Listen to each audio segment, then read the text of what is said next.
Hello guys, welcome to Brainy Medic. So let's start our case discussion. Here we can see 51-year-old man presenting with nausea, vomiting, abdominal pain, jaundice. Following there is history of heavy bout of drinking in a party. Liver biopsy obtained, microscopic examination is given in the figure. What is the accumulation? So this is the accumulation. So coming back to history, we can see there is jaundice and there is history of drinking, which suggests us that it is associated with alcoholic liver disease. Now alcoholic liver disease, it is having three stages. The first is fatty liver. So it is called hepatic steatosis, which is fatty liver, and you can see fat globules. And when we come to second stage, it is alcoholic hepatitis, and third and end stage in which there is irreversible damage, it is called alcoholic cirrhosis.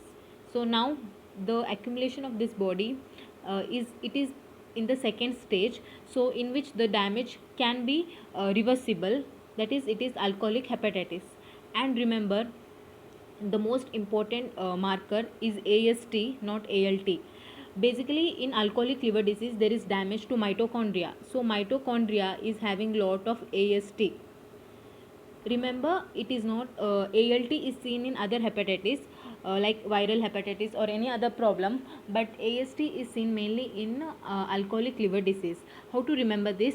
ALT. So it's not ALT, it is AST. Like alcohol has AL, therefore it's AL hates AL. So now it's AST. You can remember it like that. So those bodies were nothing but Mallory bodies, known as Mallory-Denk bodies.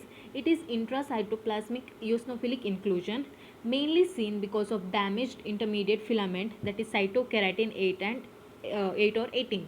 So hepatocytes, in this there is damage for keratin, that is cytokeratin 8 and 18. So therefore there is eosinophilic accumulation which is seen in cytoplasm. Now this is not the specific finding only for alcoholic liver disease. Any other disease where there is damage to the liver or those hepatocytes, we can see this accumulation. Therefore it is seen in many other diseases also. And one more important finding is called Councilman bodies, which is apoptotic bodies, though therefore it is highly eosinophilic, made up of chromatin condensation. So you can see it here, and it is seen mainly in case of hepatitis, that is viral hepatitis. So most common among that is hepatitis C virus. So remember, Councilman bodies, C for hepatitis C virus. So this was the differentiating between Councilman and Mallory bodies. And one more thing, Mallory, there is one more problem which is known as Mallory waist tear, which is longitudinal mucosal esophageal tear. So remember, it is only mucosal, there is no involvement of other layers, it is just superficial tear. And one more thing is, it is painful hematemesis. Therefore, if a patient presents with history of hematemesis, there is always two reason. There are many reasons, but two main finding is either because of esophageal varices or because of Mallory waist tear. So, if it is Mallory waist tear, it is painful, while if it is esophageal, then it is painless. So, remember, esophageal, add the word L, it is painless. That is differentiating between two.